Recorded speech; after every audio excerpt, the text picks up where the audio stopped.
Hello there, ladies and gentlemen, and welcome to another episode of CookieCast. Today on CookieCast is the Straight to the Apex podcast. That's right, the Formula One podcast that you've been waiting all week for. I know, I'm the same. I look forward to it every week. And this week, the boys have got a special guest. Special's a loose term. They have a guest. I have some insight into who that guest might be, but I don't want to give anything away. And things get a little spicy, let's say. Check it out. But before that, please do consider like, share, subscribe, and comment. Leave reviews where you can leave reviews.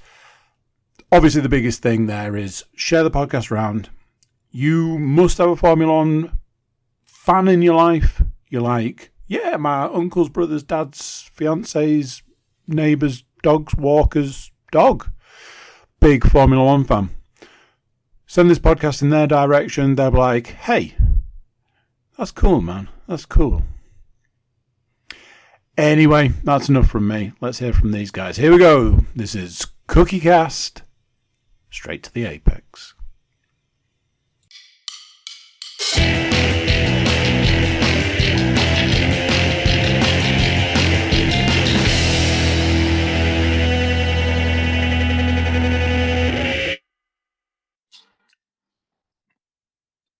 Good morning, good afternoon, good evening, happy Hanukkah, aloha, all the other languages of countries that Tony may not have offended yet. This is episode 14 of Straight to the Apex. I'm in the driver's seat today, your host, Jimmy Stainforth. On the pit, we have got Mark Wilkin and Tony. For once, I am not late. In fact, I was the first one on, and now I'm going to brag about it all day. T-Dog Rawson, and as I am the host, ladies and gentlemen listening right now, I have the honour, nay, the privilege to introduce and include in this week's episode the prestigious. He's dropped it already. I had to. Mr. Andrew CookieCast Cook himself. Wow, this is a hell of an episode. How are we doing, boys? Not bad. How are you? Good.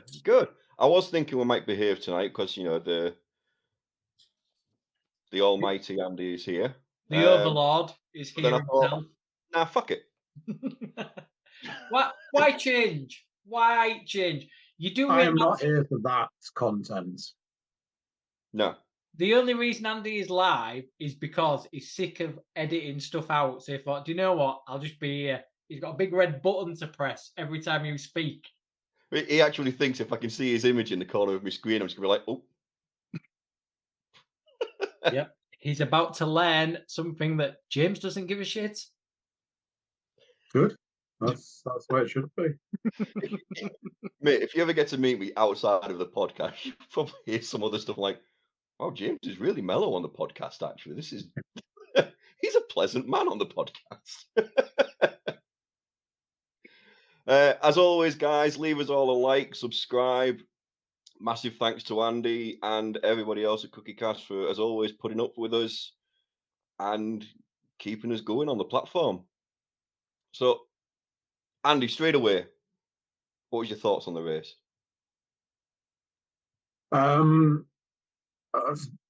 It's a difficult question. Difficult for me to answer. I think at the point in time it was happening, I was probably in a maze, made of maze. If it was during the day, that is. I believe I was wandering around the Buffalo. So unfortunately, I can't comment. However, I can say this: is I feel truly honoured to be here. It's a big moment for me. This is like, you know, when people get called up to the big leagues, like when celebrities get to go on Joe Rogan. This is like my version of that. I just want to say big thanks for having me on. What I will also say, a little bit of something for you. It's my 24th anniversary today, and rather than spending time with my good lady, I was like, sorry, I've got a podcast to do, so Wow. So, Wow. That's Oh, man. why you've been together 24 years. yeah, we don't spend any time together. Yeah.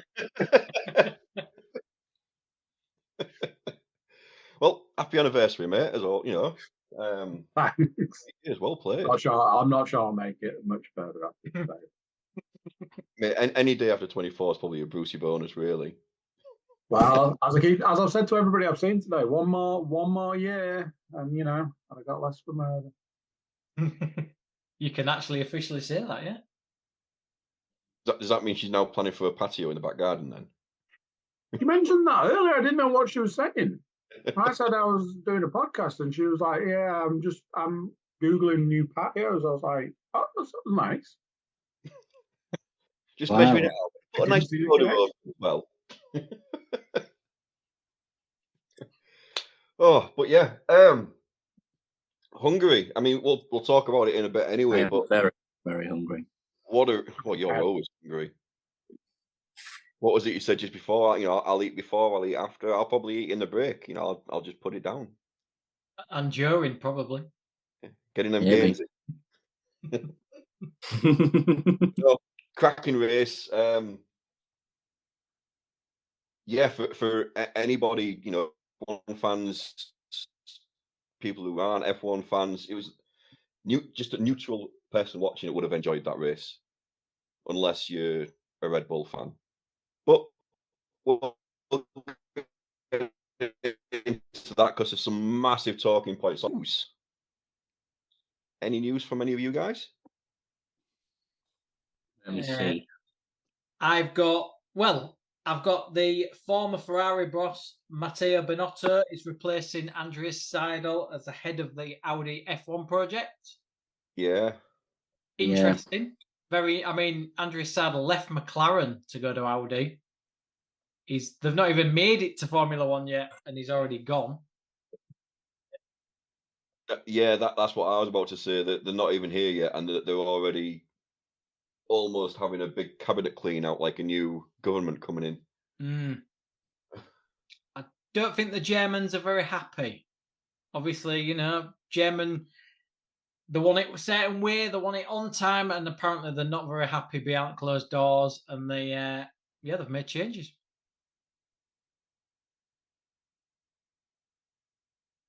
Have we lost James?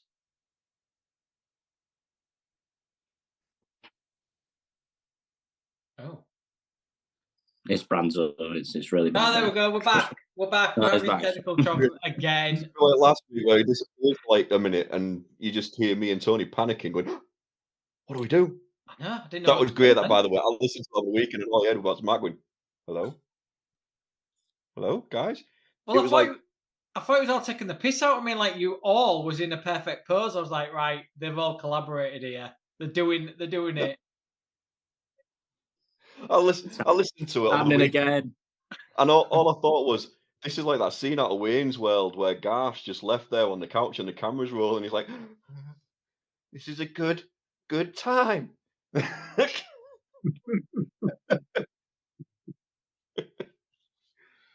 No, anything from you, Tony? No, not really. Just observations that about Red Bull and the Adrian Newey input. Red Bull before Miami and Adrian's announcement, they had 4 wins in 6 races. It doesn't include the sprint. But then Red Bull, after the announcement, they've got 3 wins in 6 races and about 50, 60, 70 points less. So it's affecting them. It must be affecting them. And again, this week. Go on. I was going to say, we always joke that Perez has got a different car to Max. Did you see the difference in the cars this week? Because they were very different. You mean with the upgrades or between Max and Perez? So they were split 50-50, but Perez's car had like the bulges on the side still. Max's had more vents and was quite sleek. He had a different front wing. Max had the new upgrade, didn't he? Well, apparently it was a mixture, but I think Max had the new car. Yeah, you're right, Tony. Yeah, since Adrian. Yeah. Strange. It's all gone downhill. Massively. Maybe that joke we made of after he put in his notice, you know, and then he just walked by the cars one day and he just like grabbed one little thing that he knew about that no one else did. He just went, maybe that's true. Are you thinking more like Maybe. Dr. Evil? Or is this a true Much show? more like it. Yeah, I can see Adrian Newey pulling the Dr. Evil pose. What, in a big like volcano cave thing and Or a flying penis. escaping off in a rocket that looks like either or. I'm pretty sure Mike Myers is getting some kind of royalties off the back of this podcast. He's had two honorary mentions in the space of 2 minutes. This is true. Like, I'm cashing in today, boys. Loyalties from this season's episode has just gone to like George Lucas, Mike Myers. Well, if you mention him I think- again, well, doesn't well, Andy what have to get him Cruz- on? Yeah. Oh, sorry. I said if you mention him again, doesn't Andy have to get him on? Because that's the rule, wasn't it? Mention him 3 times is a guest. Did you know while filming Shrek, Mike Myers didn't like the voice, so after he'd recorded it all, he redid the recording in a Scottish accent, and that's yeah. There you go. You mentioned Mike I didn't Myers. know that. I didn't know Yeah. that. Shrek. He recorded all of the audio for Shrek, and then all of a sudden he went, you know what, I think he'd sound better with a Scottish accent. And he made them record him do the entire dialogue again. Awesome. That is awesome. Shrek. And Mike 2025. Myers will be a guest on the show next week, folks. You was brought some news, news, man? James. You brought some news, didn't you, about Hastrava? I think you literally, as we'd finished recording last week, you sent a message in the group. Yes, I did. And I would normally go and pick up my phone to have a look to remind myself. But I'm too scared to. Yeah. Magnussen's what was leaving. it? Magnussen's leaving. Yes, it was. Yes, it was. It was that close at the end of recording. I must have just started thinking, I must have mentioned it last week. But yeah, just after we'd finished recording, it popped up. Helmut Marko has pretty much grounded Max Verstappen, saying he's not allowed to go and play online gaming the night before a race anymore. Yeah, That was what's your mentioned guys' too many thought- times. What's your guys' thoughts on that? So apparently, I don't know if you've seen this, Andy. Max loves his e-racing. He was up till 3 a.m. on Sunday morning, the morning of the race, e-racing. He then woke up at, was it 6:30 or 7 to do another race in the morning, Something like that, yeah. to then race in his car at 2 p.m.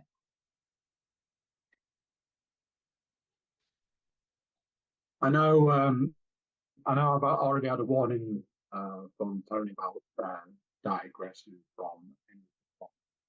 But I remember back end of the last NFL season, people on Twitter giving wide receivers absolute abuse because they were taking screenshots of them being online at like 3, 4, 5 in the morning and then going and playing. So it's a very sort of like, ultimately, if you're in that high stress sports environment and motorsport as well, you need to be on a razor sharp edge, being up till ridiculous o'clock and getting up at ridiculous o'clock.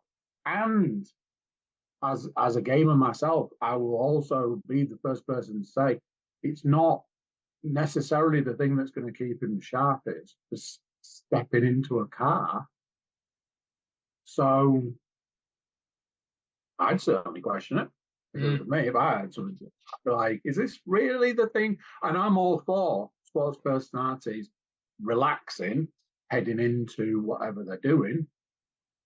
But I think that's 2 different things.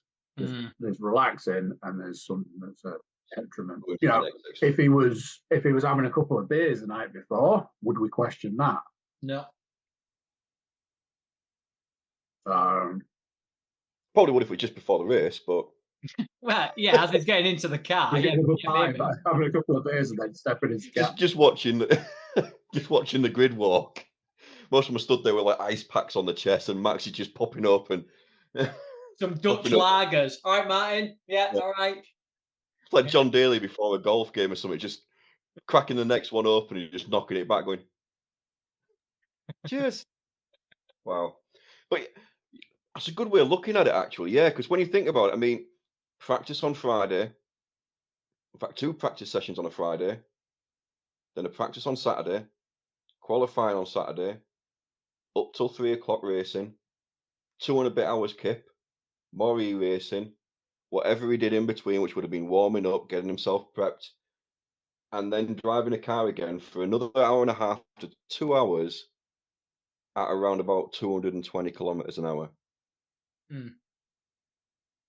Yeah. Not the And on most of that, brightest. there'll be banners all over the track that says drive responsibly. Yeah. Yeah. Not the best advert. I mean, it's not like they have, I don't know, a 3-week break coming up, or don't have any races between December and like March and April, like where we could do a bit like NFL players. Not like they have a massive long off season where he can maybe play online if he wants. But yeah. Tony's lost now. We've absolutely Other lost. thing,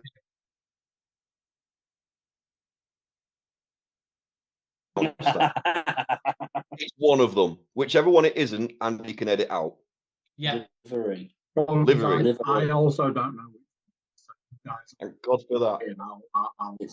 It's livery. I'll remove livery. i.e. leave them both in. I can still leave them both in case you remove the right one. But yeah, they've released a new livery for this week's race, which is Deadpool Wolverine. Christ, I can't pronounce livery now. I can't pronounce Wolverine. Deadpool Wolverine. You seen it yet? No, I haven't seen it. No.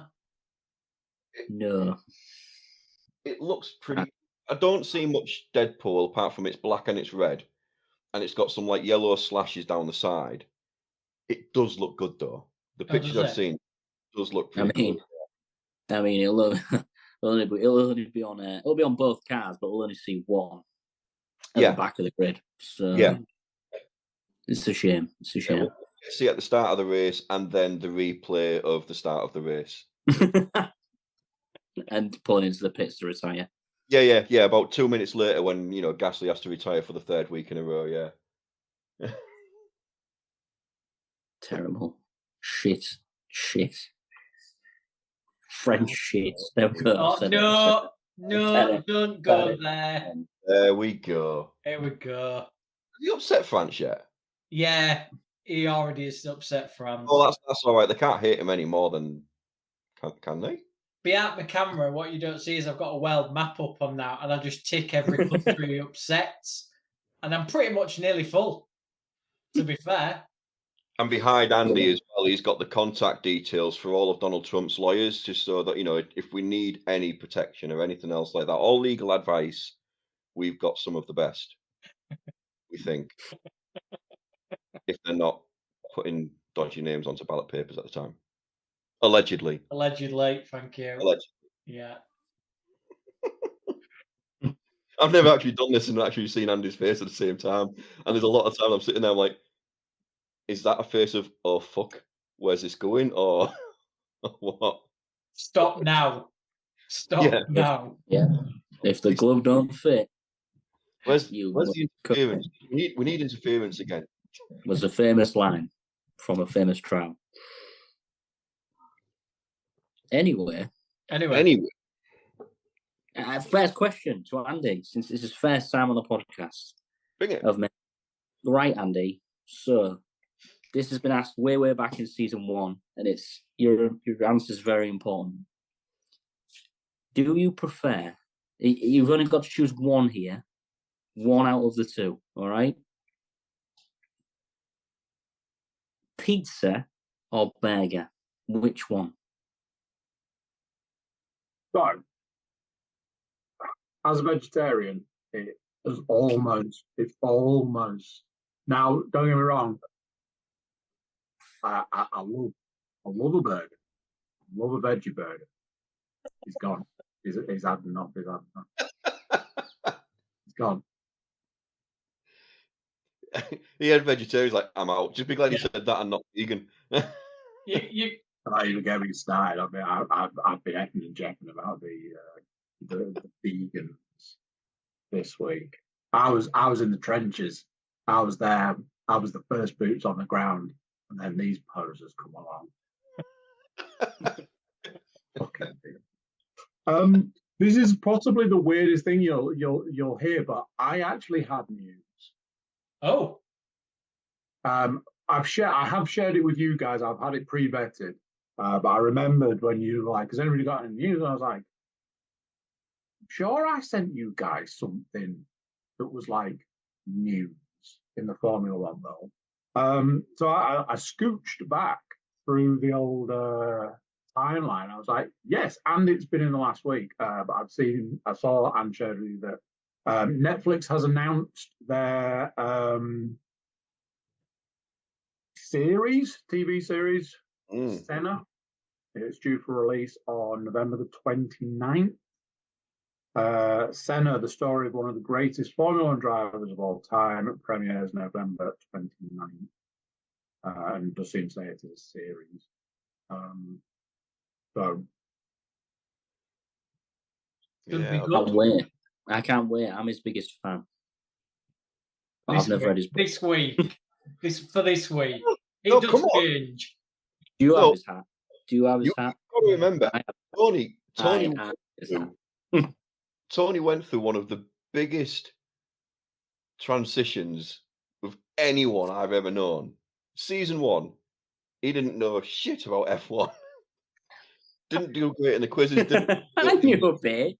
Predictions. Come on. And every week there was Hamilton a question in there, and you always got it wrong. It's and Mark got you a book on Ayrton Senna as a joke, and then season 2 came up, and you were season 2.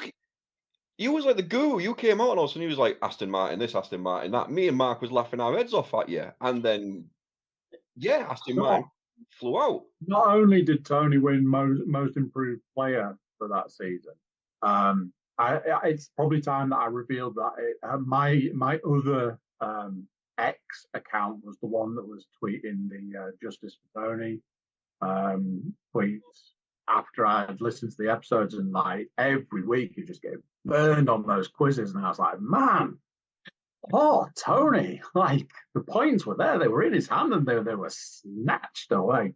So I was like, Justice for Tony. Just listen to the Formula One podcast. Absolutely good. Robbed again, so come on, Justice for Tony. That was actually me, I'm afraid. I did start a bit of a movement though, so he's upped his game because of it. So he swatted up, and now that's it. He went out there. He wanted to use orange paint on things, but somebody else had already got there, so he started using blue paint and throwing that all over places and stuff like that. And yeah, that was it. Tony got where he is now. Tony got his justice. Did it, guys? We did it. We did it. And we carry on. We still rise. I mean, I thought this was going to be the question you was going to ask Andy Turney, but Formula One, Andy. I mean, occasional watcher, regularly watch, know a bit about it.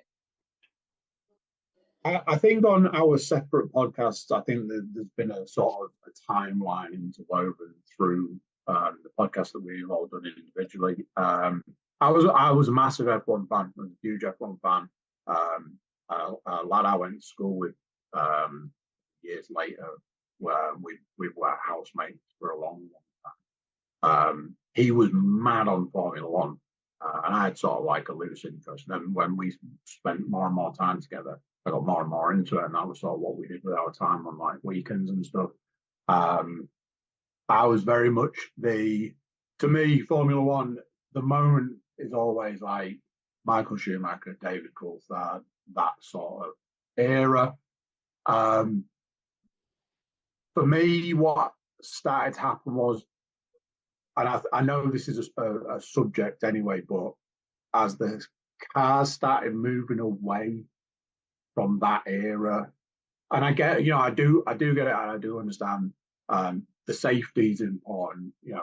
Mentioning Senna and stuff, you've got to bring the safety in, but at the detriment of the sport, it's kind of that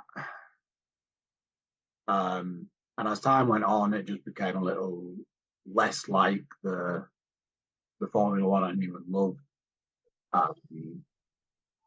There was, I remember the Lewis Hamilton era of he was just unstoppable. He was unbeaten. It turned into like that. Why are we watching when we know who's going to win? And I know, there's like there's another time now with like Max and stuff. Like it's like, well, what's the point of watching because you know who's going to win before the races even started? And I know from the last few weeks there seems to be another shift going on. So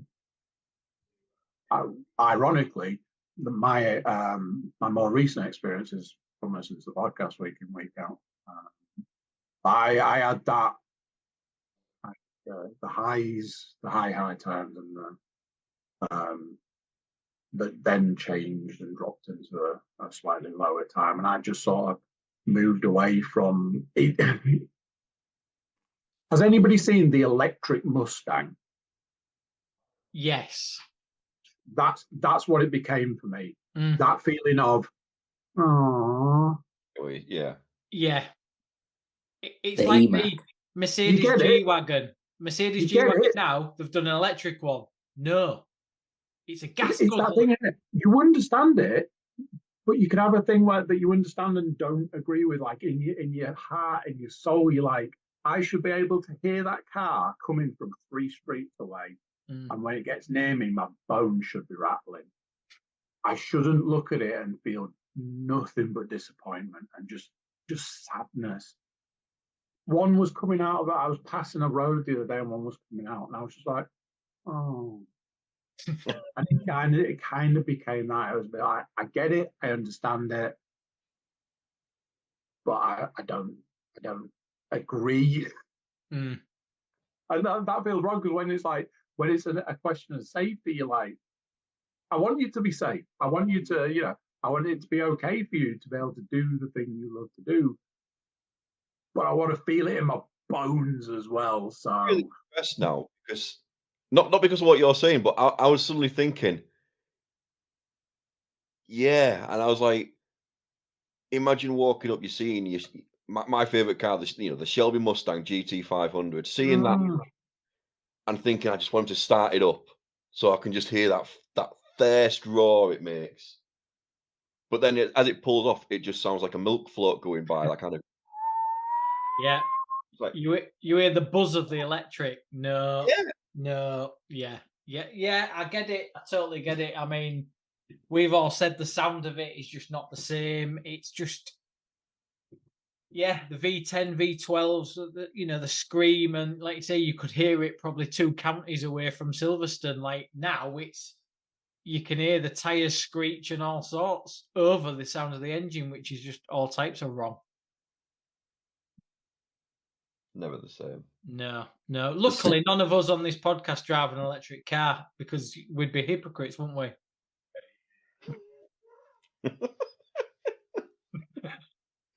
That's the longest sip of water I've ever seen.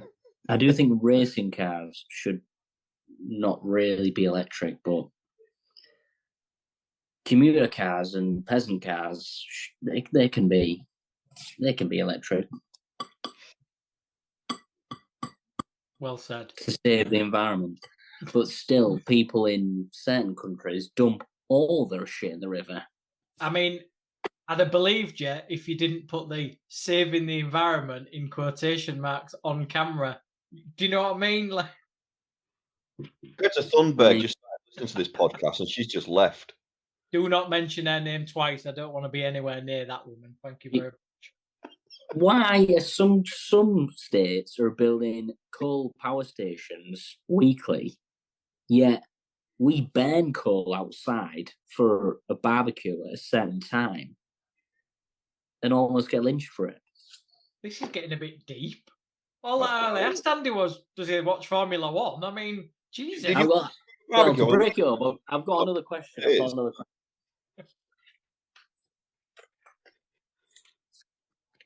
This is Tony's. Do you This is another very serious one, and we will actually judge your character on the way you answer this. So please answer this appropriately. I hope your question is, do you know the Muffin Man?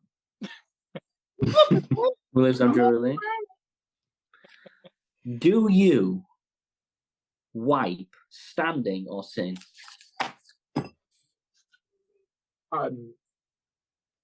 Sitting and... So you're telling me, right, just to get this clear, you sit up so much so that you can actually put your hand in the pan of the toilet to wipe. Is that true? Is that what you're saying? Being a larger gentleman, there's more of a rolling system involved. So you roll. So I your... used to at one time be a substantial amount bigger than I am now. So there was cranes involved. Interesting. Interesting. From my bigger days, there's a rolling system. But yeah. The mechanics of standing is... I don't know how that would necessarily work. I mean, what about a half squat stand? I could get on board. I could get on board with that. We've all been in that situation. We've all been in that pub. The door doesn't quite lock. You're feeling a little bit of a dicky tummy come on. You're like, oh no, I'm going to have to use the horrible toilet. I've had a bad time. You're in that situation and you don't necessarily want that contact. So I can understand the half stand, half sit. So you're telling me that you poo in public places on the regular? No. Okay. I just thought we'd clear that one up. No. Hey, don't worry. Don't worry. You're talking to a guy who shit himself, so it's all right. Don't worry. I feel don't worry. There's no judgment here. There's no judgment. I no judgment. If I no judgment. It's all right.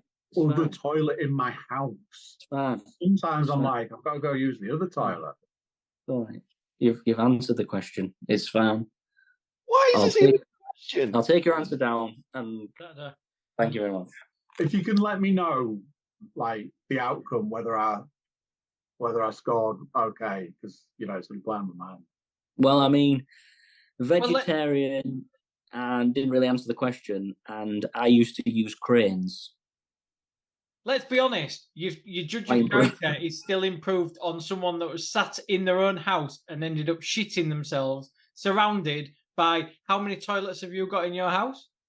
Hey, sometimes you have a dicky tummy. We've all been there. We've all had a big dicky tummy, and then suddenly, and it's all over. It's all over before you even know it's happening. It's over. This took a turn. This literally took a turn. Oh, it took a turn, all right, that night. It took a turn. It took a hell of a turn. Hell of a turn. Hell of a turn. Confusing turn of events. Probably a good point. I've got other questions. That was probably the hardest question. Not the worst, the hardest. Other questions may relate to other podcasts. So, yeah. Okay. Well, I'll tell you what. We'll take a break. We'll come back. We'll quickly touch on quali. Yeah, I did quickly touch. That's very true. Yeah, cloth. But yeah, we'll quickly discuss the race and quali because there's more talking points, I think, rather than the race itself. Oh, 100%. Yeah, 100%. Go through. Yeah, oh yeah. Any time left, then yeah, we can. We can go for it. Hopefully, there'll be no time left for Tony's random question. Yeah.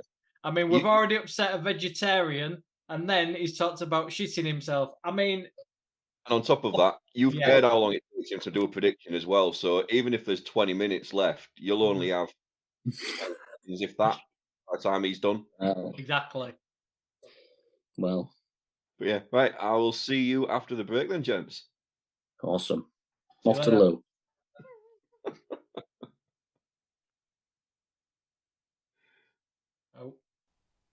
Hey, you. Yeah, you that's listening right now. Thanks very much for tuning into this episode of Straight to the Apex, the Formula One podcast from CookieCast.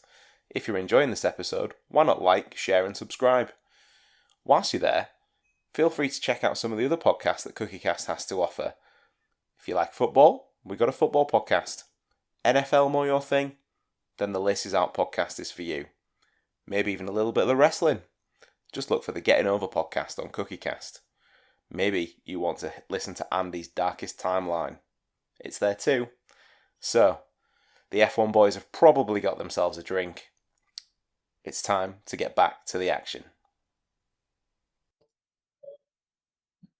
And we are back. Part 2, episode 14, straight to the Apex. Still your host, Tony. Jim. Wow, I nearly called myself Tony then. That's really bad. Lol. Sorry, James, I've just got Freud on the line. He wanted a quick chat. Okay. I'm scared. End scene. And start again. Yeah, I'm still James. That's still Mark. That is still Tony. And we have still got Cookie, which after the last question, Tony just saw him. Kind of surprised he came back. I know, I am. Well played. No, that's why I came back. I was gonna oh, sorry guys, I've got something on for the second part. I'm gonna bow out, but that's the only reason I'm back. Sat there like a Marine. He's like, you think you can do this? Come on. Give me more. Bring it, bitch.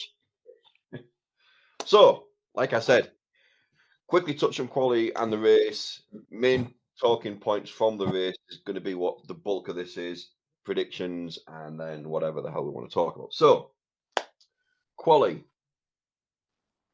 Perez went out in Q1. Again. Get out of this team. Here's something interesting though, because we're making all these comments. Perez, what again, and all this. Do you know that George Russell has gone out in Q1 just as many times as Perez now? No. Yeah. Is he? Wow. The difference is he can still perform in a race, but yeah, when he went out this weekend, they turned around and went. He's actually gone out as many times as Perez, but Perez is a talking point. Well, Perez did crash and bring out a red flag, which is why he was out. Russell just wasn't given enough fuel to go fast. I mean, he did make a mistake. He did, he cocked up his lap, but that's interesting, that. I never thought that. No, never realised until I said it. I was like, oh, God. Are we slagging off Perez and making all these jokes and all this kind of stuff when he does it? But then you're like, yeah, Russell does it every week. But no one cares about Russell because, after Toy Story 5, what's he going to do? Nothing. Yeah. And more shock, Daniel Ricciardo was the fastest driver in Q1. Just when Tony had written him off. It's only Q1, guys. Nothing special. Fair enough. Yeah, it's a fair show. Yeah. Nothing else really from the Q1. Nothing really from Q2. Then Q3 kind of kicked off. Norris was the fastest overall. He was looking like he had pole position. Yuki goes off in a crash with about 2 minutes left, causing another red flag. We was all getting excited because there was all coming out and queuing up because there was 2 minutes left and there was going to be the chance. And I was sitting there thinking Norris is going to delay it as much as he can. Then Piastri will do the same just to try and make it so that so many of the drivers won't be able to get their outlap done, which means that they'll all just come flying out and it'll just be a race from the start. Instead, we got the polar opposite and just one of the dullest last 2 minutes of a Q3 I've ever seen in my life. Yeah. But McLaren got pole. Yep. So I would normally go on my phone to get the run-ins, but it's on airplane mode and I'm scared to.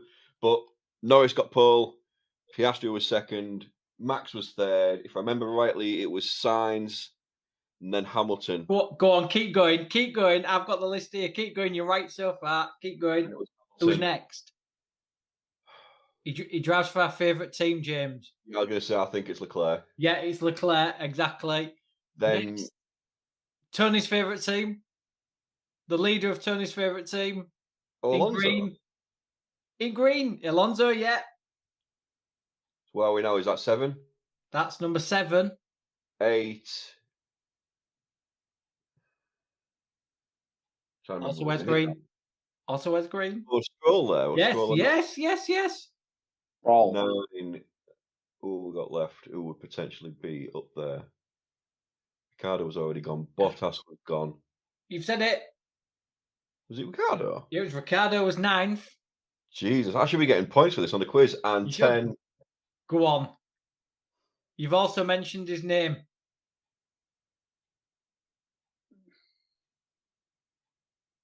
I don't remember what we mentioned now. Bottas. Nah, go on. Tony's upset him previously. It's Tsunoda. So you got 9 out of 10 then. 9 out of 10 just from memory like that. Well done. Well, I remember the first bit because I was sitting there thinking, and this is one of the talking points from the race.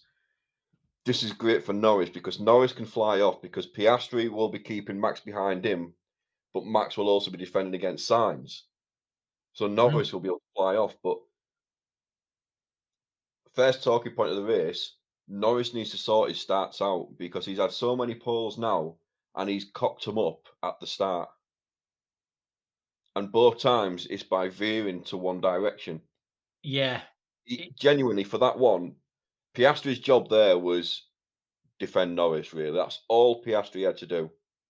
And Norris could have just flown off. But instead, Norris, for some reason, decides to drive Piastri one side.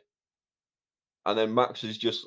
And I said to Charlie, Max is going to do what George Russell did the other week, where he just goes on the outside and just flies by them both. I mean, luckily, he went too far wide. And, you know, probably... I don't know who it was, but it was probably George Russell going, oh, he's got to give that space back. Yeah, it probably was. Yeah, it probably was. Yeah, you're right. Because Norris actually got a good launch because him and Piastri are quite level. And then because he went so aggressive over, like you say, he just compromised himself. And then, yeah, Piastri got ahead. Yeah, so you got anything else from quali, or shall I just dive straight into the race then? No. I think we can dive straight in. What do you think, Tito? Yeah, I agree. Norris's stats are crap. And I don't know why he can't. He's already done this mistake already, dive to the right when he really should be diving to the left. But Piastri did him no favours. He didn't even need to dive on this one.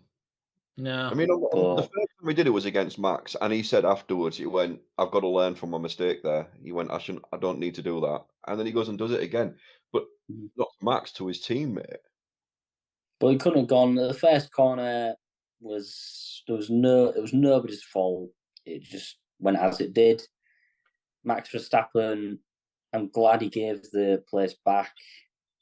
Oh, that right, was the right thing to do. But there was a bit of argy-bargy. Max, going back to what we said previously, I don't think Max should have done that sim racing. I think it is a professional racing driver in the top motor racing sport in the world. I think it's a bit of a slap in the face to everybody associated with it if you're up till late driving a sim race. I think that is the epitome of taking the piss. But it's been happening already leading up to this race, and he gets away with it. No one's going to stop him because we've already touched on this previously on this podcast. It's Max Verstappen, Red Bull Racing. So, yeah. Is anyone? Well, that'll be the point we're going to have shortly. Yeah. So, race, we already touched on the start. Norris made a wrong decision. He should have flown straight and gone for the turn and just flown away. He didn't. He went too far to the left, trying to put pressure on Piastri. Verstappen came out on the other side, came around the outside, which then meant Norris had to go that way a little bit, pushing Max a little bit further off, and Piastri just flew. And after that, Piastri pretty much led the race up towards the end. Everyone was utilising the undercut, so everyone was absolutely creaming it. There was a cracking race going on between Lewis and Verstappen through most of the race as well, about who's going to go in and pit first. And then one of the interesting talking points we've got is McLaren's second pit. Because that's when all the drama kicked off. So I don't know if you've seen it yet or anything, Andy. And for anybody else who hasn't watched it, which, let's face it, it's a little bit weird if you're listening to an F1 podcast and you haven't watched the race. It's just Maybe they Yeah. want to find out listening to us. Maybe they're fans of the Yeah. people are on. last 20, 25-ish laps. Yes. Piastri's still leading. Norris is in second. I want to say Hamilton was third. I can't remember.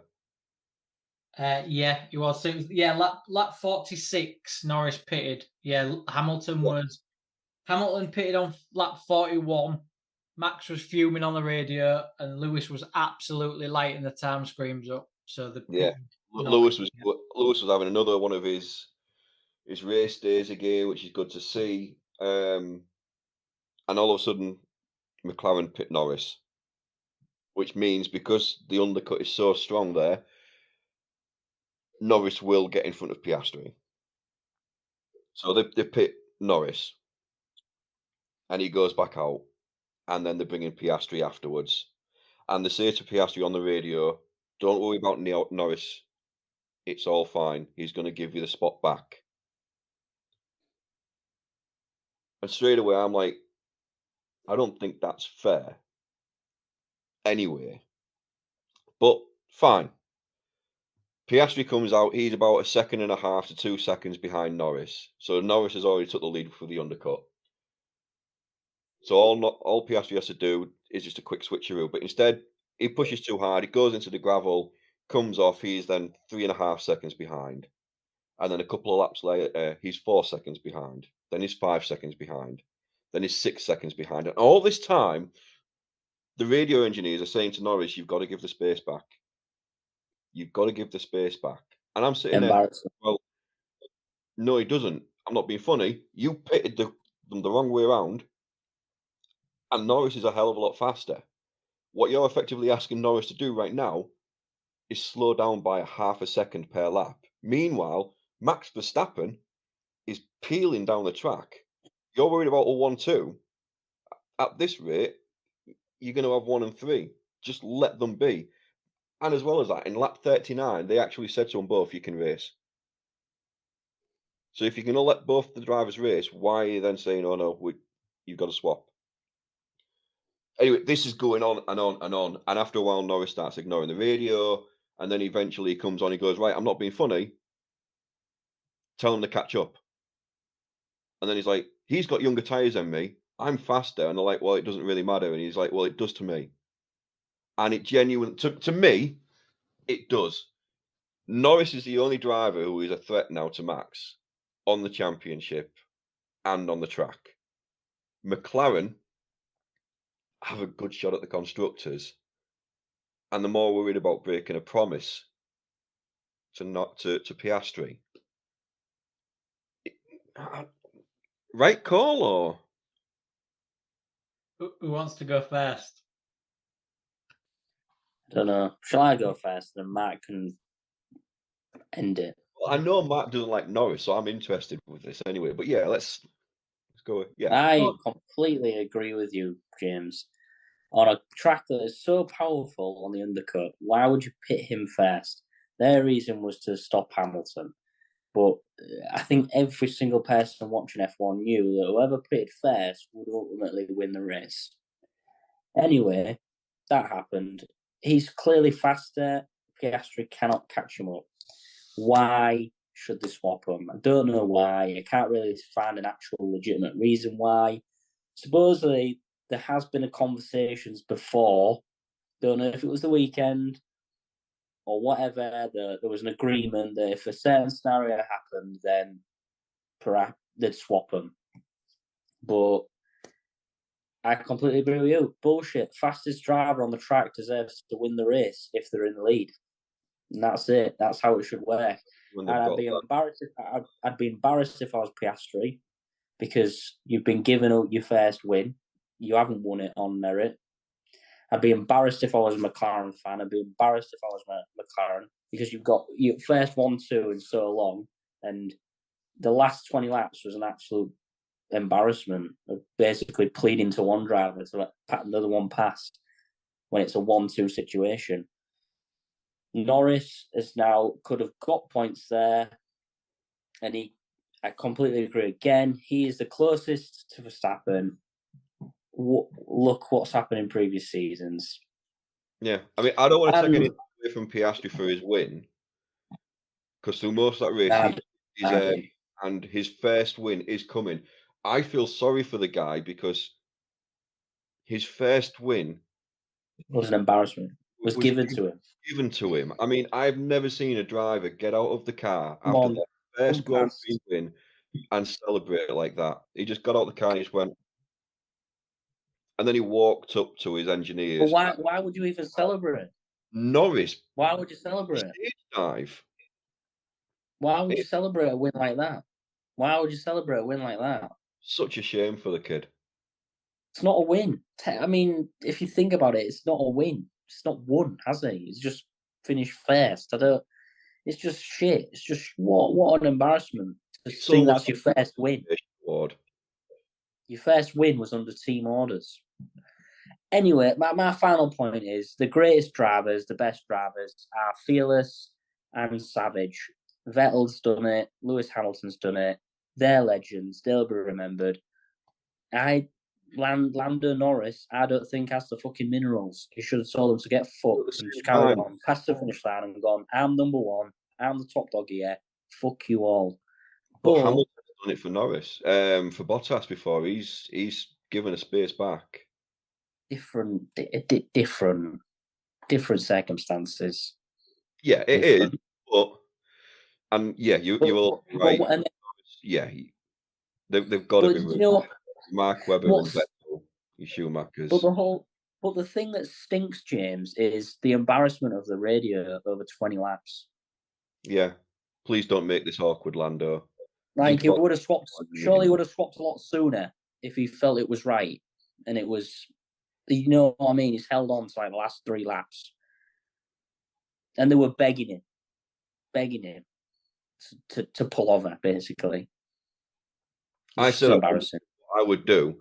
I would wait till the last lap, drive up to the finish line, and stop just before. But he wasn't even catching him.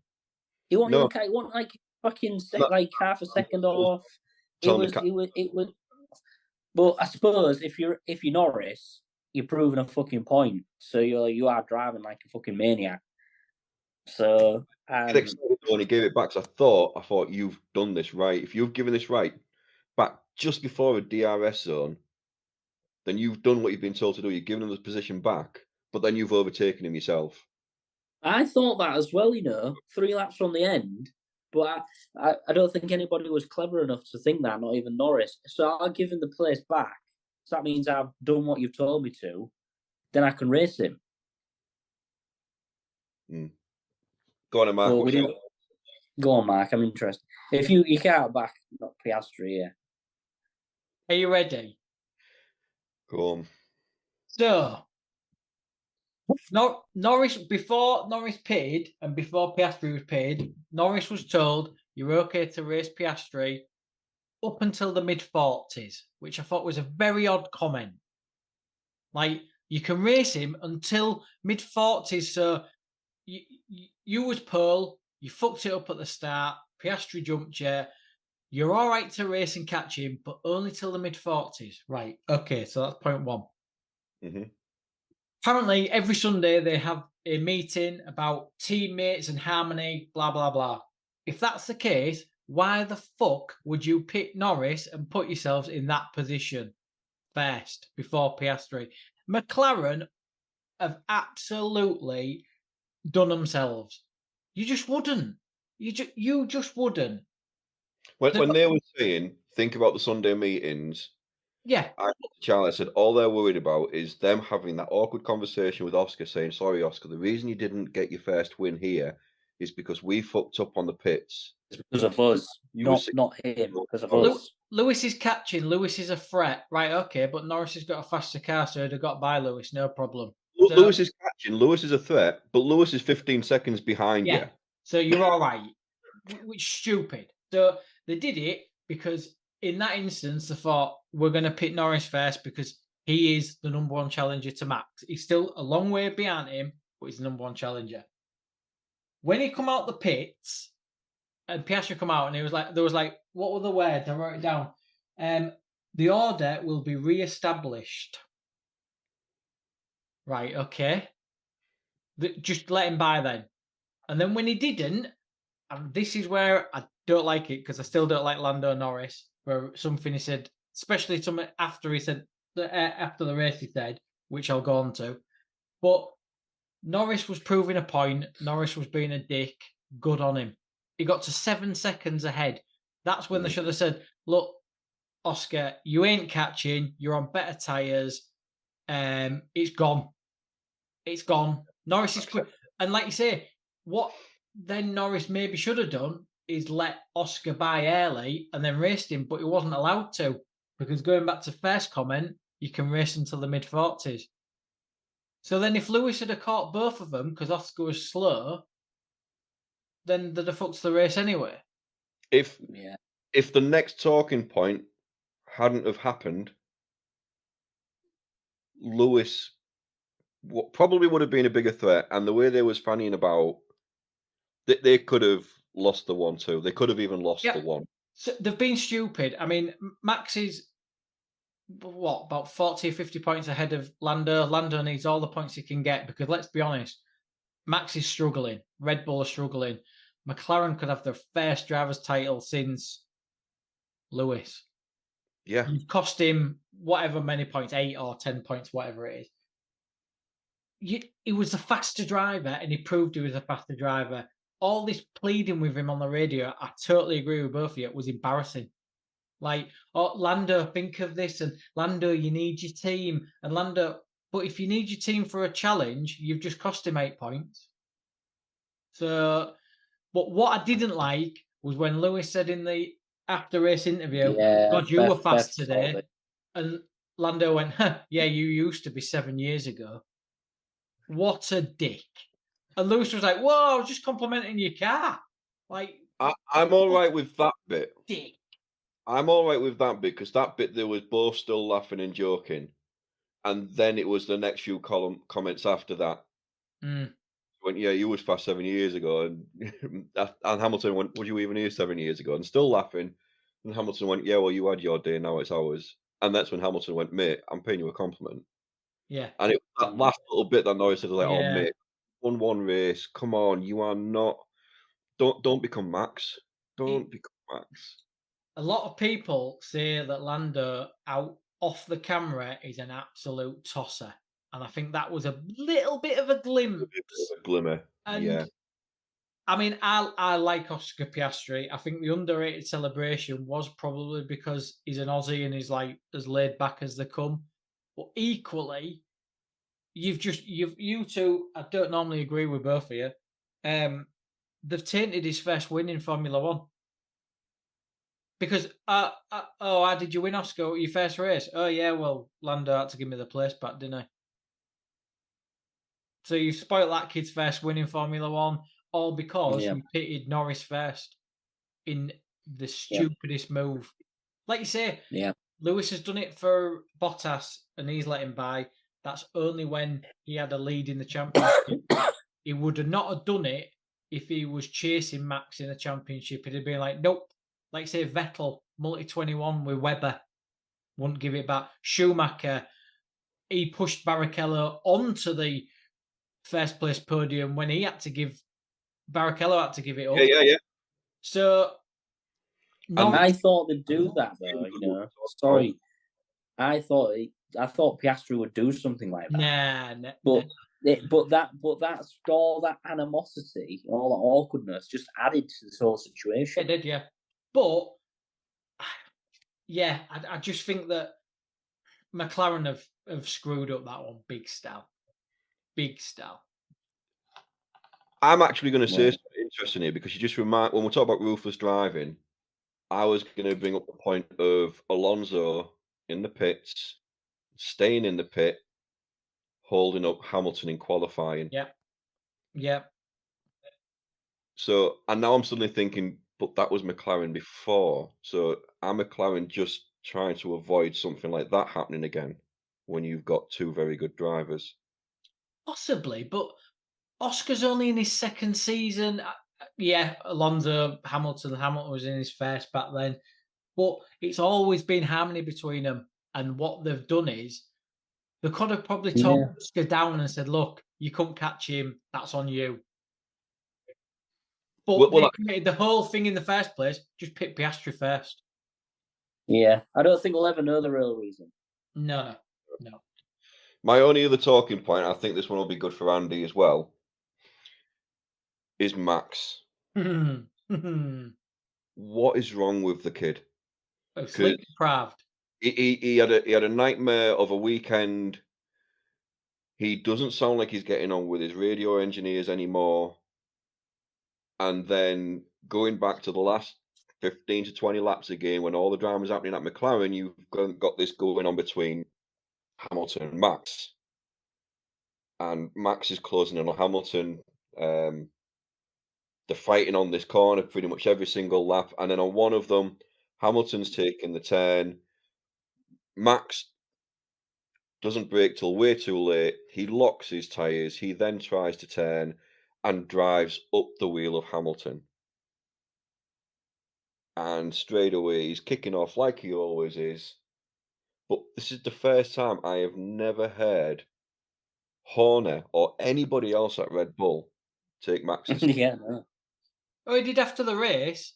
Horner soon changed his tune like the chameleon he is. He was like, oh, well, Lewis turned in. At what point did Lewis? Yeah, I didn't think he did it. Maybe he did it. But did you hear Lewis on the radio? I never turn my wheel, guys. Watch, I never turn my wheel. Yeah. Yeah. But his radio engineer this week, I mean, in qualifying, just before Perez's crash in quali, Max is going, maybe I'm not too sure about the conditions, and his engineer just went, well, what conditions are we talking about? We're talking about the temperature. And he just goes, the rain! And we didn't hear him shout that because at that point we hear Brundle shouting there's a crash. And the next thing you hear is his engineer going, okay, Max, calm down. And you hear that on playbacks on Facebook and stuff like that. So there was that on quali. The best one was the base. His engineer at one point comes on and going, well, that was a subtle introduction, wasn't it, Max? He goes, Yeah. don't you Yeah, this was my favourite. that fucking shit. You've put me in this. Me fucking rescuing it. And I'm sat there, I was like, what is wrong with you? And then with the crash, he's then on there going, and he's giving this all big old what for, and his engineer goes, I'm not discussing this on the radio with you, Max. Yeah. It's childish. Childish, Max. Yeah. I'm like, I honestly think his race engineers had enough of him because there was a lot of face pulling on the pit wall. I mean, bring your tyres in gently, Max. Oh, way to go, Max. You've done that well. And he was like, oh, fuck you. You did this to me. People have undertaken me. You know, people have beat me in the pits. You've given me a shit strategy. You've given me that. And then, like you say, he crashes into Hamilton and he's like, oh, he turned into me. And he was like, Max, I'm not going through this with you on the radio. Like, come on. It's like that child that you've had enough of at the party, innit? It's like, just get out my face. You're doing my head in. Is it like a golden goose situation though? Like, you know, when Max is winning every race and multiple seconds ahead of everybody else, it's all wine and roses.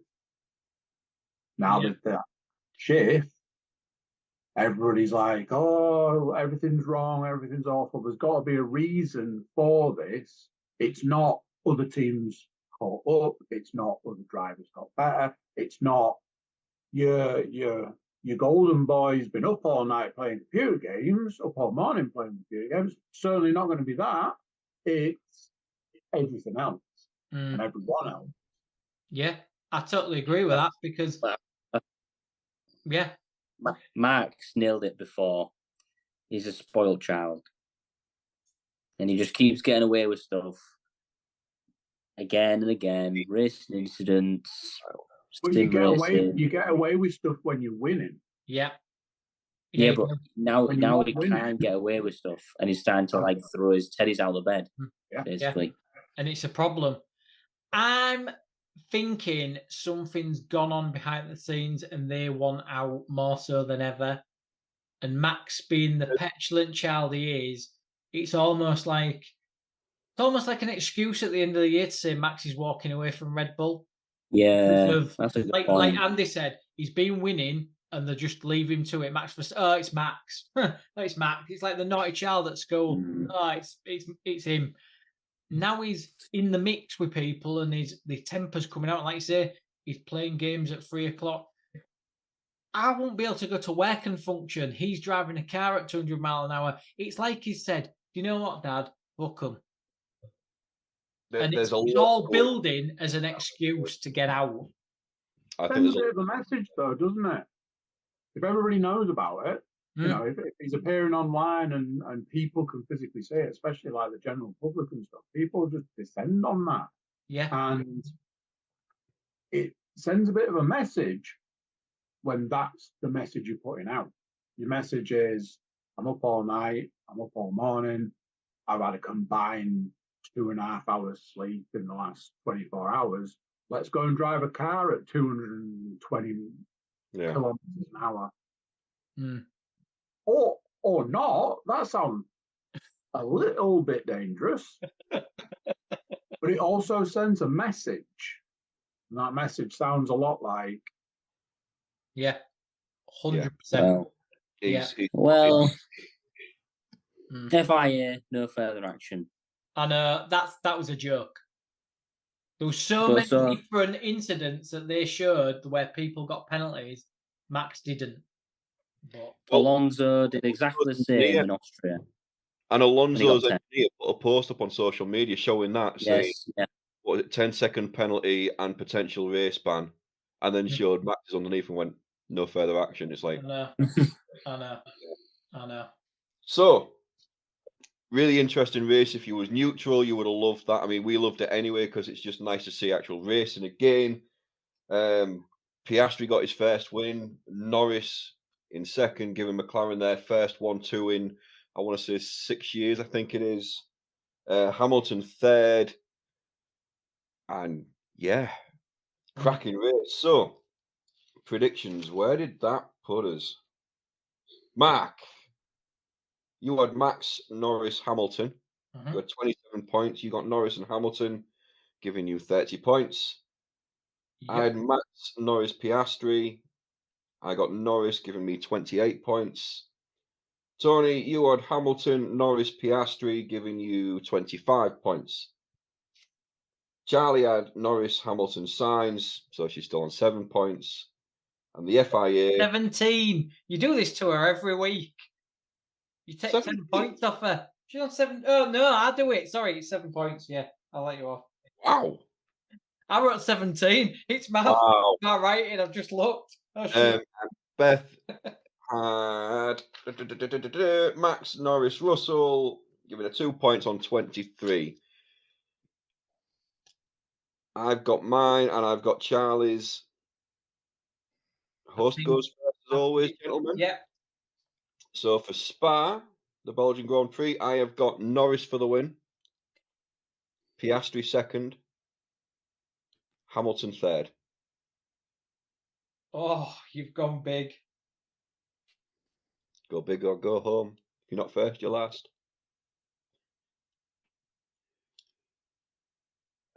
Go on then, Mark. What you got? It's still too early for me. So I've gone Norris for the win.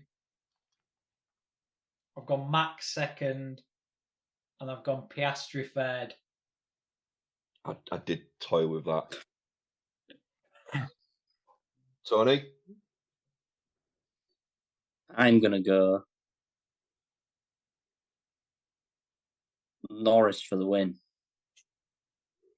And I'm going to go Max second. Third's the difficult one. A very difficult one.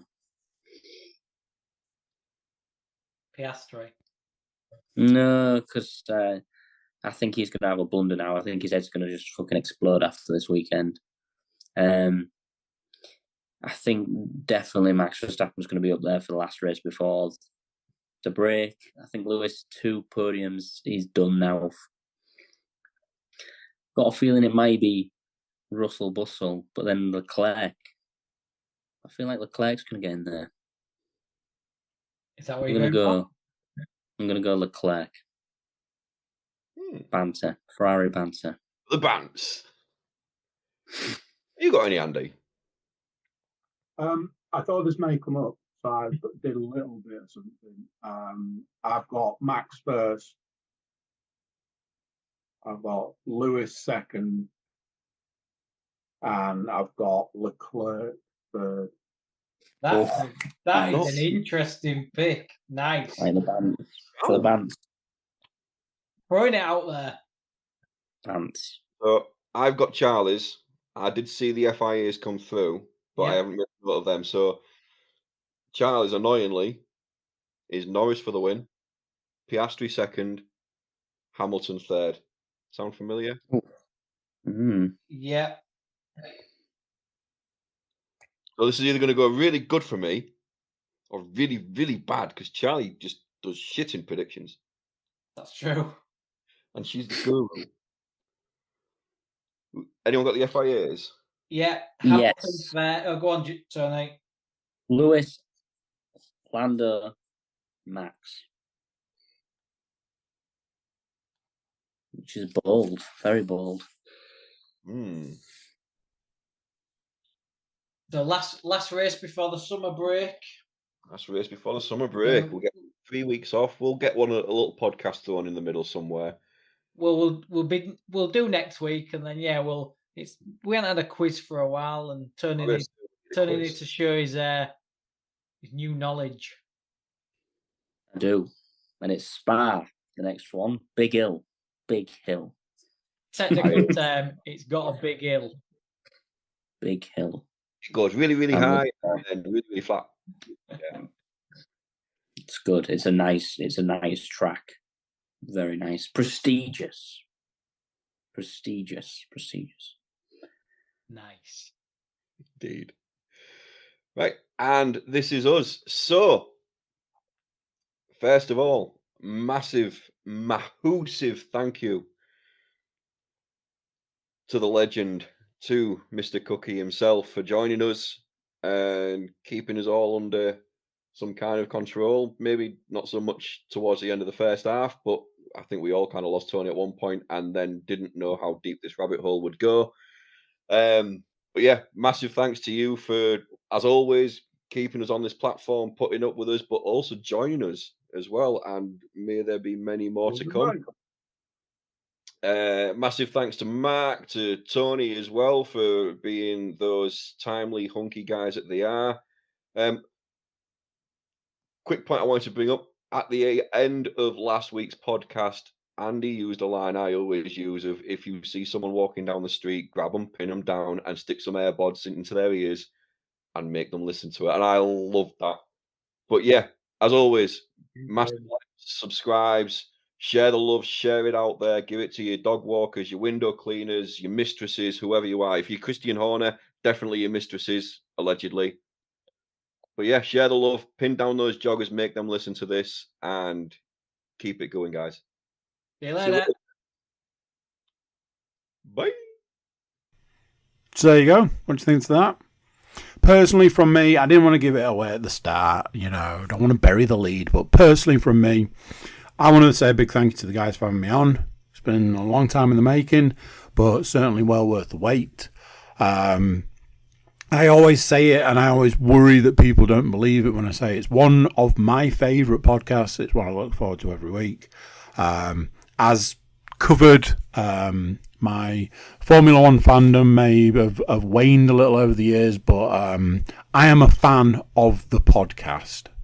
So, getting the opportunity to come on, getting the opportunity to talk to the guys in the Formula One setting, because obviously there have been separate podcasts with the guys.